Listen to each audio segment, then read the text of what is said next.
Cada vez que vemos en las noticias una nota sobre la policía, estamos viendo mucho más que solo los hechos. Estamos en realidad presenciando una construcción. En este análisis vamos a desmenuzar cómo las cámaras y los titulares no solo nos informan, sino que moldean activamente la realidad de nuestras calles. Y para arrancar, esta idea de Susan Sontag es la verdad fundamental. Dice que las imágenes no solo muestran lo que pasó, sino que nos enseñan cómo sentirnos al respecto. Y esto, cuando hablamos de la policía, es crucial. Lo que vemos en los medios nos está programando para percibir su trabajo de una manera muy específica. Esto nos lleva a una pregunta que tenemos que hacernos. ¿Esa imagen del policía que llega a nuestras pantallas es un reflejo fiel de la realidad? ¿O es más bien una versión editada, construida, para provocar una reacción en nosotros? Aquí es donde entra un concepto clave: la construcción simbólica. Y no es tan complicado como suena. La idea es que la imagen que tenemos de la policía no viene directamente de lo que pasa en la calle, sino que es armada, pieza por pieza, por las historias que nos cuentan los medios. Piensen en esta construcción simbólica como si fueran unos lentes que nos ponen a todos. Son los lentes a través de los cuales la sociedad entera mira a su policía. Al elegir qué historias contar y qué imágenes mostrar, los medios moldean nuestra percepción. Y por supuesto, eso afecta directamente si confiamos en ellos o no. Y aquí es donde se pone más interesante. Los medios no construyen un solo personaje para el policía, no, construyen varios. Y lo más curioso es que, muchas veces, estos personajes se contradicen por completo. Es casi como si la policía tuviera múltiples personalidades, dependiendo del titular del día.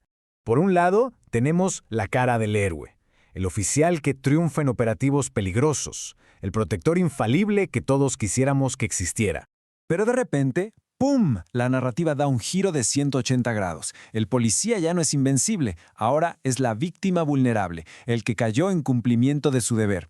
Una imagen que, claro, busca generar empatía y recordarnos los riesgos de su trabajo. Y luego, en otro momento, el guión vuelve a cambiar.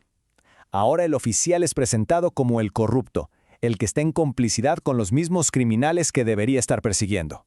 Y finalmente está la cara de la amenaza. El policía que abusa de su poder, que usa la fuerza de forma excesiva y se convierte irónicamente en aquello de lo que debería protegernos. Y bueno, ¿cómo se logran estas representaciones tan dispares? Pues con tácticas muy claras. Está el sensacionalismo, la famosa nota roja, que solo se enfoca en lo violento. También la narrativa simplista de héroes contra villanos. Se quitan de la ecuación factores importantes, ¿no? Como el contexto, las malas condiciones laborales o la presión. Y claro, al repetir estos estereotipos una y otra vez, se crea una imagen pública totalmente polarizada. Ok, todo esto suena muy a teoría de la comunicación, pero el punto más importante es que no se queda en la pantalla. Estas imágenes tienen un impacto real, saltan de las noticias y aterrizan directamente en la calle. El primer efecto, y quizá el más dañino, es la desconfianza. Cuando la imagen que se proyecta es tan contradictoria o tan negativa, la gente, lógicamente, deja de confiar. Y esta desconfianza sale carísima. La cooperación de la comunidad, que es fundamental para resolver crímenes, simplemente se esfuma. Esto obliga a la policía a trabajar a ciegas, con poca información y peor aún, en ambientes súper hostiles.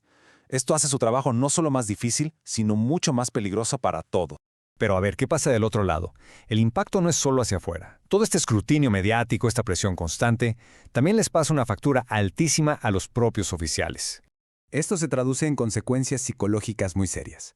Estamos hablando de estrés crónico, de un cinismo hacia la gente que se supone que deben proteger, de agotamiento emocional y hasta de algo que se llama lesión moral. Esto pasa cuando se ven obligados a hacer cosas que van en contra de sus propios valores.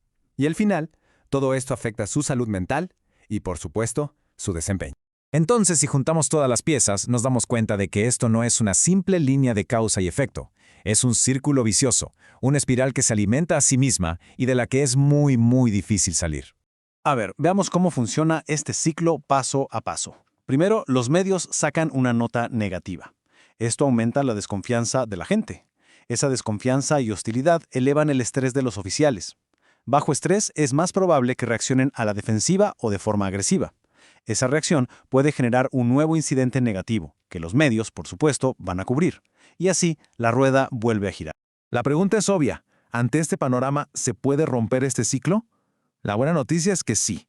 Hay estrategias y propuestas para empezar a construir una relación más sana. La solución propuesta se apoya, digamos, en 4 pilares. El primero es la transparencia, pero con contexto. no solo mostrar el error, sino explicar las condiciones de trabajo. Segundo, capacitar a los oficiales para que se comuniquen mejor con los medios y la gente. Tercero, fomentar la participación ciudadana, que haya un diálogo directo. Y cuarto, algo fundamental, promover una ética periodística que busque informar de manera responsable, no solo vender escándalos. Y ojo, que esto es súper importante. El objetivo no es la censura para tapar los errores, ni tampoco la glorificación para crear héroes de fantasía. La verdadera solución está en construir una narrativa mucho más equilibrada, que se basa en el contexto, en los datos y en la responsabilidad social de todos los involucrados. Al final, todo esto nos deja con una reflexión bastante profunda. Las historias que nos contamos, las que vemos y leemos todos los días, no solo describen el mundo, lo construyen. Y la pregunta que queda en el aire es, si empezamos a contar historias más completas, más responsables, ¿podríamos en el proceso ayudar a construir una fuerza policial más humana?